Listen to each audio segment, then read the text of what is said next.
अच्छा जी, अभी एक प्रोग्राम हम स्टडी करेंगे जिसमें एन्क्रिप्शन परफॉर्म होनी है। तो एन्क्रिप्शन के लिए जो बेसिक अंडरस्टैंडिंग है वो ये है कि एक प्लेन टेक्स्ट होता है जिसमें सिंपल वर्डिंग में या सिंपल इंग्लिश में आप कोई भी मैसेज टाइप करते हैं या लिखते हैं। तो एनक्रिप्टेड का मतलब ये होता है कि उसको किसी कोड में कन्वर्ट कर देना ताकि दूसरे उसको अंडरस्टैंड ना कर पाए, जिसके लिए वो मैसेज है वही अंडरस्टैंड कर पाए। यानी सेंडर और रिसीवर दो बंदे उसको अंडरस्टैंड कर पाए कि ये मैसेज क्या लिखा हुआ है। तो उन दोनों के लिए एक की होती है, एक ऐसा एक ऐसी टेक्निक होती है जिसको अप्लाई करते हुए वो उसमें से एक्चुअल मैसेज को जनरेट कर सकते हैं। ठीक है, तो उसके लिए हमारे पास एक सिंपल एक ऑपरेशन है जिसको हम परफॉर्म करते हैं। उस ऑपरेशन का नाम है जॉर। जॉर की ये प्रॉपर्टी है, या एक्सक्लूसिव और जिसको हम बोलते हैं, या जॉर बोलते हैं, या एक्स और बोलते हैं, जो भी आप कहना चाहें। अगर एक्स को वाई के साथ एक्स और ऑपरेशन अप्लाई किया जाए और दोबारा फिर वाई के साथ एक्स और ऑपरेशन अप्लाई किया जाए, तो अगेन आपके पास जो ओरिजिनल एक्स था वो जनरेट हो जाता है। यानी इसका मतलब ये हुआ कि x और y के दरमियान में एक्सक्लूसिव और अप्लाई किया जाए तो एक नया कोड जनरेट होता है, और इस कोड को हम एनक्रिप्टेड कोड कहते हैं। ठीक है, इस कोड को हम क्या कहेंगे? एनक्रिप्टेड कोड होगा। और जब उसको दोबारा उसी y के साथ x और के साथ आप कर दें, अप्लाई कर दें, तो आपके पास x जनरेट होगा, यानी ओरिजिनल वैल्यू स्टोर हो जाएगी या शो हो जाएगी। तो इसको हम कहते हैं एनक्रिप्शन। यानी आपके प्लेन टेक्स्ट होगा, प्लेन टेक्स्ट सिंपल इंग्लिश, उसके ऊपर हम एक की अप्लाई करेंगे जिसका और ऑपरेशन अप्लाई करेंगे जिसके साथ एक्स और उससे जो वैल्यू जनरेट होगी उसको हम एनक्रिप्टेड वैल्यू या साइफर वैल्यू बोलेंगे, साइफर टेक्स्ट बोलेंगे। जब वो दूसरी साइड पे जाएगा, मींस कि दूसरी साइड पे दोबारा उसको डीसाइफर करना है, तो फिर अगेन उसी वैल्यू के साथ आप एक्सक्लूसिव और उसके ऊपर अप्लाई करेंगे, देन ओरिजिनल टेक्स्ट जिसको हम प्लेन टेक्स्ट बोलते हैं वो जनरेट हो जाएगा। क्लियर? यहाँ पे डायग्राम में देखिए, एंटर द प्लेन टेक्स्ट। अब प्लेन टेक्स्ट क्या था? Bank account number. Bank account number वहां पे लिखा हुआ है 87532557, ऐसे ही है। जब साइफर, ये प्लेन टेक्स्ट था, सिंपल इंग्लिश थी। साइफर टेक्स्ट किस तरह बना? अब ये सिंबल्स हैं कुछ, यहां से आपको अंडरस्टैंडिंग हो रही है कि ये लिखा हुआ है बैंक अकाउंट नंबर 87532557। क्या यहाँ से अंडरस्टैंडिंग होती है कि ये जो सिंबल्स हैं इसमें ये लिखा हुआ है? नो सर, सिंबल सेम लगेगा। तो इसको हम कहते हैं साइफर टेक्स्ट। इसको हम क्या कहते हैं? Cipher text. और डीक्रिप्ट जब आप करेंगे तो अगेन वही प्लेन टेक्स्ट आपके पास जनरेट होके आपके सामने होगा। ठीक है, कैसे करना है? Yes sir. कैसे करना है? एक्सक्लूसिव और ऑपरेशन आप अगर यूज करेंगे, सेम की दोनों तरफ प्लेन साइफर के साथ, प्लेन टेक्स्ट के साथ करेंगे, तो आपके पास साइफर टेक्स्ट जनरेट होगा। साइफर टेक्स्ट के साथ वही की अप्लाई करेंगे, दोबारा से एक्स और उसके ऊपर अप्लाई करेंगे तो दोबारा से प्लेन टेक्स्ट जनरेट हो जाएगा। जैसे डिक्रिप्ट किया गया है तो इसका मतलब इस कोड के ऊपर, इन सिंबल्स के ऊपर आपने एक्सक्लूसिव और अप्लाई करना है जो इसके साथ किया था, तो दोबारा से प्लेन टेक्स्ट जनरेट हो जाएगा। और डिक्रिप्ट होने के बाद आपको अंडरस्टैंडिंग हो जाएगी कि इसमें क्या मैसेज लिखा हुआ था। ठीक है, यहाँ पे उसका प्रोग्राम है। तो यहाँ पे एक की लिखी हुई है 239। ये कोई भी की हो सकती है, कोई भी वैल्यू हो सकती है। जो आस्की कोड होते हैं आपके 0 से लेकर 255 तक, इनके दरमियान में आपने कोई भी एक वैल्यू आप पिक कर लें। यहाँ पे प्रोग्राम के लिए की कौन सी पिक की गई है? 239। 239 आस्की कोई भी सिंबल होगा, क्योंकि पहले 128 आस्की कोड वो आस्की कोड्स हैं, उसके वो करेक्टर्स हैं जो हम यूज करते रहे हैं, जैसे स्मॉल अल्फाबेट्स, कैपिटल अल्फाबेट्स, या digit, less than, greater than, dot, plus, minus, ये सारे सिंबल्स हम जो यूज करते आए हैं, ये सारे के सारे पहले 128 आस्की कोड्स में हैं। उसके बाद जितने भी हैं वो ग्राफिकल सिंबल्स हैं। नेक्स्ट 128 सिंबल ग्राफिकल सिंबल्स हैं, ठीक है। यहाँ पे एक और बफ मैक्स लिखा हुआ है, उसकी वैल्यू क्या लिखी हुई है? 128। क्या बता सकते हैं ये की और बफ मैक्स क्या क्या चीजें हैं?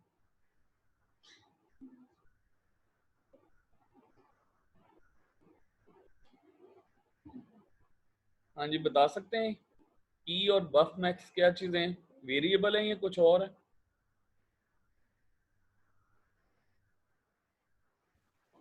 ये कांस्टेंट होगा। ये सिंबॉलिक कांस्टेंट है। Yes sir. सिंबॉलिक कांस्टेंट को हम इक्वल का साइन लगाने के बाद जो भी वैल्यू देनी होती है, साइन करनी होती है, वो एक ही बार हम करते हैं, ठीक है। सिंबॉलिक कांस्टेंट यानी जो की आप दोनों एंड पे यूज होगी, प्लेन टेक्स्ट के साथ और साइफर टेक्स्ट के साथ जो की यूज होगी वो 239 है, और बफ मैक्स 128 करेक्टर है। यानी बफर का साइज जो है, मैक्सिमम साइज 128 करेक्टर है। तो यहाँ पे डाटा सेक्शन में कुछ मैसेज लिखे हुए हैं। पहला message, S prompt enter the plain text, कोई प्लेन टेक्स्ट आपने एंटर करना है। एस एनक्रिप्ट साइफर टेक्स्ट, यानी उस प्लेन टेक्स्ट को जब आप कन्वर्ट कर लेंगे, यानी एनक्रिप्शन परफॉर्म कर लेंगे, तो उस वक्त आपका साइफर टेक्स्ट होगा, ठीक है। 1 मिनट होल्ड कीजिएगा, ऑफिस से फोन आ रहा है।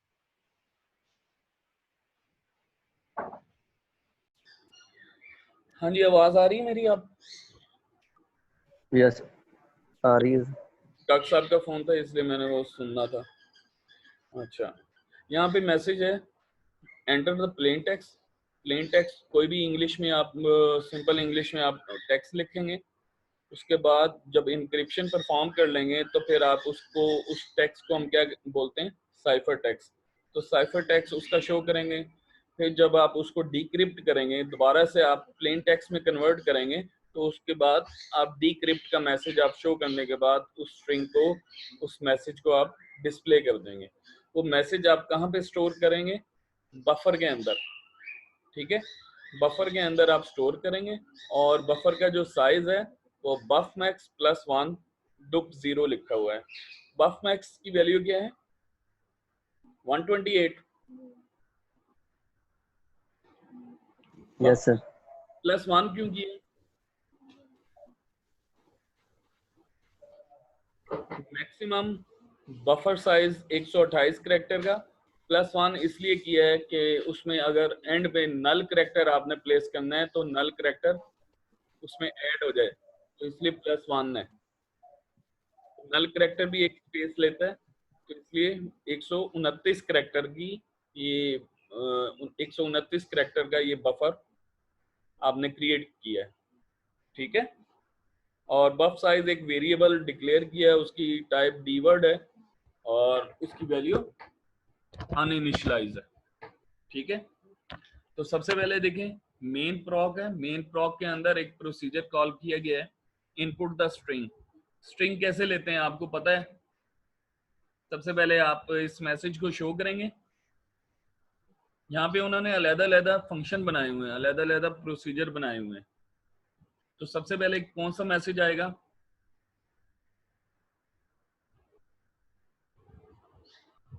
इसके बिहाफ पर सबसे पहले कौन सा मैसेज आएगा? Input the string, enter the plain text.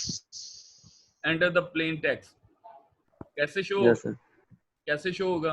Move sir edx ये edx comma offset s prompt as prompt, is a call write string. Call right string, बिल्कुल ठीक है। उसके बाद यहाँ पे देखें, ट्रांसलेट बफर। ट्रांसलेट बफर, अब क्योंकि हमने यूजर से टेक्स्ट लेना है उसको स्टोर भी तो करना है, यूजर से टेक्स्ट लेना है ना। Yes sir. सर वो भी इनपुट द स्ट्रिंग वाले फंक्शन में लेंगे सर। इसी में ले लें तो आपके पास बिल्ट इन फंक्शन है रीड स्ट्रिंग। रीड स्ट्रिंग के लिए आप क्या करते रहे, ईडीएक्स में इस बफर का ऑफसेट डाल दें, ईडीएक्स यस सर। बफर का ऑफसेट डाल दें और ईसीएक्स में लेंथ डाल दें जितनी इसकी लेंथ है, ठीक है। और रीड कॉल रीड स्ट्रिंग आप कर लें। तो यहाँ पे मैं शो भी कर देता हूँ आपको वो फंक्शन, ये देखें, ये इनपुट द स्ट्रिंग प्रॉक, उसमें पहले मैसेज शो किया, उसके बाद ECX में बफ मैक्स यानी उसकी लेंथ बता दी, जो ऊपर हमने सिंबॉलिक कांस्टेंट देखा था, बफ मैक्स 128 थे उसकी वैल्यू, EDX में ऑफसेट प्लेस कर दिया बफर का, रीड स्ट्रिंग किया। रीड स्ट्रिंग करने से क्या हुआ, वो जितनी भी स्ट्रिंग आपने एंटर की होगी वो सारी की सारी बफर में प्लेस हो जाएगी, इस बफर में प्लेस हो जाएगी। यहाँ पे बफ साइज कॉमा EAX क्यों लिखा हुआ है बता सकते हैं? इस लाइन का मतलब बता सकते हैं? लेंथ होगी, लेंथ का साइज होगा सर। EAX में वो वैल्यू आती है जितने करेक्टर, नंबर ऑफ करेक्टर आपने प्लेस किए होते हैं, यानी जैसे ही आप एंटर की प्रेस करते हैं तो जितने करेक्टर आपने प्लेस कर दिए हैं या प्रेस किए उनकी तादाद EAX में आ जाती है और उसको किस में प्लेस किया गया है, बफ साइज में। बफ साइज। अदरवाइज तो बफ मैक्स जो है उसमें 128 है, फिक्स किया हुआ है 128, लेकिन 128 करेक्टर में से आपने कितने करेक्टर एंटर किए उसकी तादाद EAX में आ जाएगी खुद ब खुद, और EAX को आपने बफ साइज में प्लेस कर दिया, ठीक है। नेक्स्ट कौन सा है, ट्रांसलेट बफर। बफर को ट्रांसलेट करना, बफर को किस तरह से ट्रांसलेट करना, मींस कि उसको एनक्रिप्शन परफॉर्म करना है, एनक्रिप्ट द बफर। कैसे करेंगे, वो जो की आपने यहाँ पे देखी अभी, ये की 239, इस की के साथ क्या करना है, हर करेक्टर को एक्स और ऑपरेशन के साथ अप्लाई कर दें, एक्स और ऑपरेशन इस पे अप्लाई कर दें। यहाँ पे देखें डिस्प्ले मैसेज, सॉरी यहाँ पे ट्रांसलेट बफर, ECX में बफ साइज आ गया जितने करेक्टर हैं, ESI में आपके पास क्या है 0, इंडेक्स बेस, पहले इंडेक्स पे जो करेक्टर पड़ा हुआ है यानी स्ट्रिंग जो आपने स्कैन की थी उसके वो बफर में स्कैन हुई थी, और बफर के पहले बाइट पर जो करेक्टर पड़ा हुआ है उसको अप्लाई कर दें की के साथ एक्स और ऑपरेशन अप्लाई कर दें, और उसी में स्टोर भी हो जाएगा, डेस्टिनेशन में स्टोर भी हो जाएगा, यानी बफर के पहले बाइट में जो भी वैल्यू जनरेट होके आएगी वो उसी में स्टोर होगी।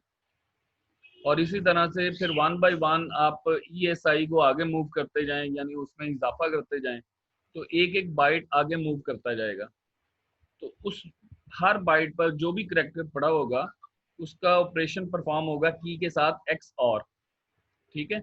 और लूप के अंदर आप इसको प्लेस करते हैं, जितने भी करेक्टर हैं वो तमाम के तमाम एक्स और ऑपरेशन के साथ चेंज होते जाएंगे, और इस तरह से आपके पास जो आपकी एक्चुअल स्ट्रिंग थी वो चेंज होके एनक्रिप्ट हो जाएगी, ठीक है। एनक्रिप्शन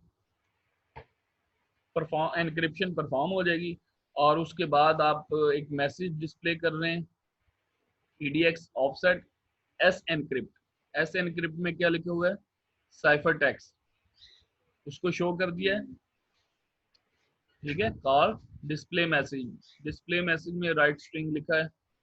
अच्छा, फिर ट्रांसलेट करें, अब चूंकि एक्चुअल में चेंज आ चुका है, एक्चुअल में चेंज आ चुका है ना, यस सर। जब एक्चुअल में चेंज आ चुका है तो उसको दोबारा से एक्स और ऑपरेशन अप्लाई कर दें करेक्टर बाय करेक्टर, तो वो दोबारा से ओरिजिनल टेक्स्ट जनरेट हो जाएगा जो पहले टेक्स्ट था, क्योंकि की इस बार भी वही है, ट्रांसलेट यस सर। सेम वही फंक्शन है। भाई यहाँ पे देखें ना, यहाँ पे आप दोबारा देखें, एक्स को हमने यानी एक करेक्टर को हमने एक्सक्लूसिव और ऑपरेशन अप्लाई किया की के साथ, उससे एक नया कैरेक्टर जनरेट हुआ, वो एनक्रिप्ट हो गया, साइफर टेक्स्ट हो गया। फिर उस साइफर टेक्स्ट को उसी की के साथ दोबारा से एक्सक्लूसिव और ऑपरेशन अप्लाई किया, तो आपके पास ओरिजिनल टेक्स्ट आ जाएगा, ओरिजिनल कैरेक्टर आ जाएगा। ठीक है, यस सर। तो यहाँ पर अगर आप इस केस में देखें तो एनक्रिप्शन परफॉर्म होने के बाद आपने उसका मैसेज शो किया साइफर टेक्स्ट, और फिर आपने उसको डिस्प्ले कर दिया उस मैसेज को जो बफर में डिस्प्ले मैसेज में आपको दिखा देता हूँ। ये डिस्प्ले मैसेज का डिस्प्ले मैसेज प्रॉक, इसमें क्या लिखा हुआ है, राइट स्ट्रिंग, वो जो ऑफसेट था EDX में वो प्रिंट हो गया, साइफर टेक्स्ट प्रिंट हुआ, उसके बाद EDX में ऑफसेट आया बफर का, और फिर राइट स्ट्रिंग, बफर में जो कुछ भी है वो डिस्प्ले हो जाए। क्लियर? Yes sir. अच्छा, यहां से समझ आ भी रही है या इसको कॉपी पेस्ट कर दें उसमें?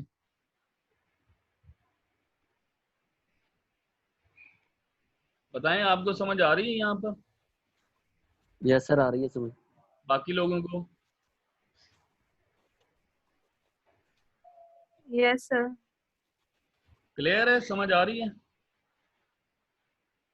जी सर। कहते हैं तो इसको मैं वो टेक्स्ट पैड में कॉपी कर देता हूँ, उधर से समझा देता हूँ 1 बाय 1।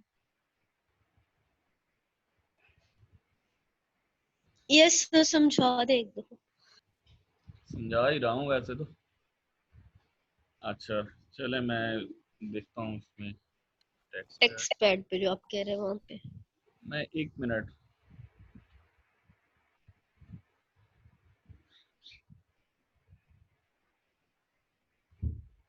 ये हमारे पास मैसन और ये आपके पास सिंपल।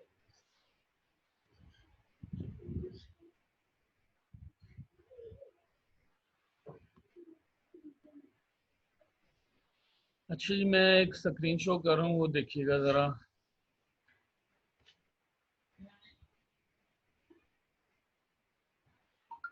अब आपके सामने है स्क्रीन?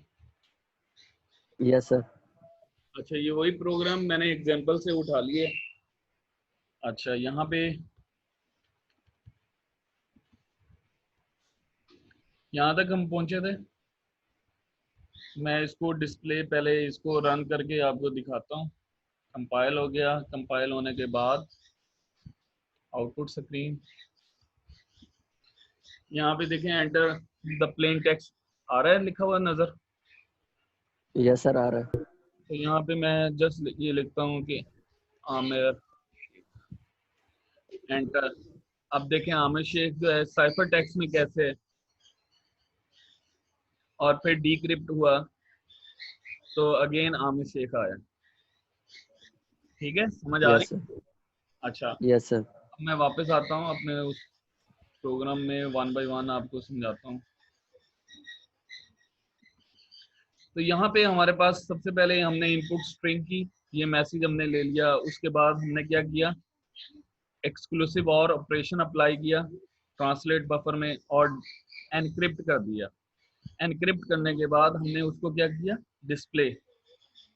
ठीक है, डिस्प्ले अगर हम डिस्प्ले करते हैं तो डिस्प्ले मैसेज, उसके बाद हम इसको, मैं क्या कर रहा हूँ, इसको मैं कमेंट्स बना दिया है, लास्ट में मैंने कमेंट्स बना दिया। अब मेरे पास सिर्फ प्लेन टेक्स्ट होगा और साइफर टेक्स्ट होगा। Yes sir. सेव किया, कंपाइल किया, कंपाइल हो गया, एग्जीक्यूट कर रहे हैं। एग्जीक्यूट होने के बाद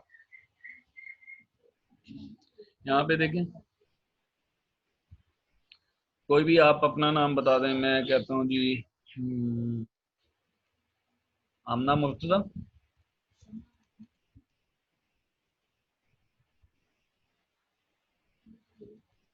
आमना मुर्तजा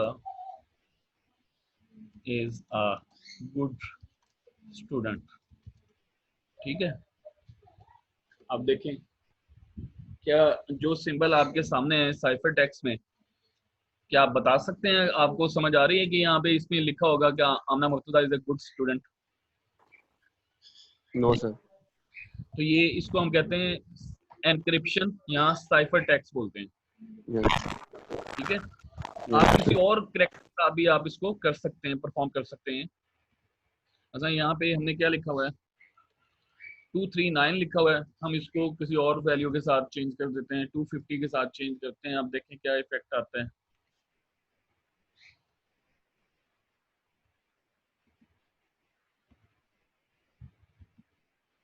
तो यहाँ पे मैं लिखता हूँ जी, हाँ चलें किसी और का नाम लिखते हैं, फैसल सलीम।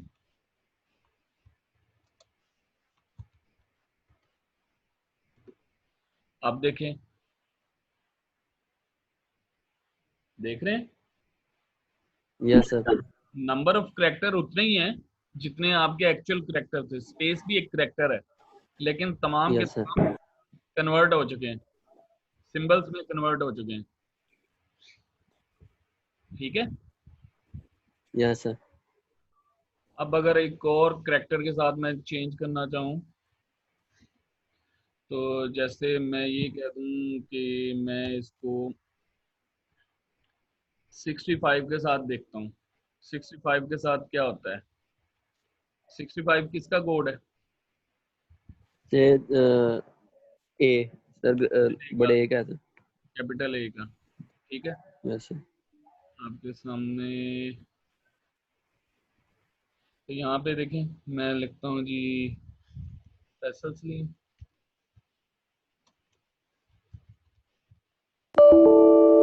अब देखें क्या कुछ समझ आ रही है? उसी तरह से सिंबल चेंज हो गए, कोई डॉलर आ गया, कहीं पे 2 आ गया, कहीं पे स्मॉल ए आया है, कहीं पे स्मॉल ब्रैकेट आ गई, कॉमा भी आ गया। कोई अंडरस्टैंडिंग हो रही है यहाँ से कि ये फैसल सलीम लिखा हुआ है? तो नो सर। हर बार इंक्रिप्शन में आपका कोड चेंज हो सकता है, लेकिन डिक्रिप्ट करने के लिए आपको सेम की चाहिए होती है। एनक्रिप्शन और डिक्रिप्शन के लिए सेम की आपको चाहिए होती है। तो यहाँ पे अगेन मैं 239 प्लेस कर रहा हूँ, और जब आप इसको परफॉर्म करेंगे, डिक्रिप्ट करेंगे, तो अगेन वही की आपने अप्लाई करनी होगी। जैसे यहाँ पे ट्रांसलेट बफर, उसी फंक्शन को यहाँ पे एनक्रिप्शन के लिए कॉल किया है और डिक्रिप्शन के लिए भी ट्रांसलेट बफर को कॉल किया है। ठीक है, यस सर। इसी तरह यस से आपके पास जब आपका मैसेज, ओरिजिनल मैसेज जनरेट हो जाए, यानी प्लेन टेक्स्ट में कन्वर्ट हो जाए, तो फिर आपने उसको क्या करना है, डिस्प्ले करना है। तो डिस्प्ले होगा, तो डिस्प्ले होने के बाद आपके पास ओरिजिनल मैसेज जनरेट हो जाएगा, जिसको हम प्लेन टेक्स्ट बोलते हैं। क्लियर है? यहाँ पे ट्रांसलेट में आपने अंडरस्टैंड किया है, जो ट्रांसलेट होगा वो बेसिकली एक्स और ऑपरेशन अप्लाई किया जा रहा है हर करेक्टर के साथ। हर करेक्टर के साथ एक्स और ऑपरेशन अप्लाई हो रहा है। किसके साथ हो रहा है? की के साथ। की आपने जो भी ऊपर मेंशन की होगी, जो भी वैल्यू आपने मेंशन की होगी, उसके मुताबिक एनक्रिप्शन परफॉर्म होगी। इसी तरह से जब डिक्रिप्ट करना है तो दोबारा से एक्स और ऑपरेशन अप्लाई करेंगे तो डिक्रिप्शन अप्लाई हो जाएगी। समझ आइए? Yes sir. किसी का कोई क्वेश्चन, कोई बात किसी ने पूछनी हो? No sir. ठीक है, फिर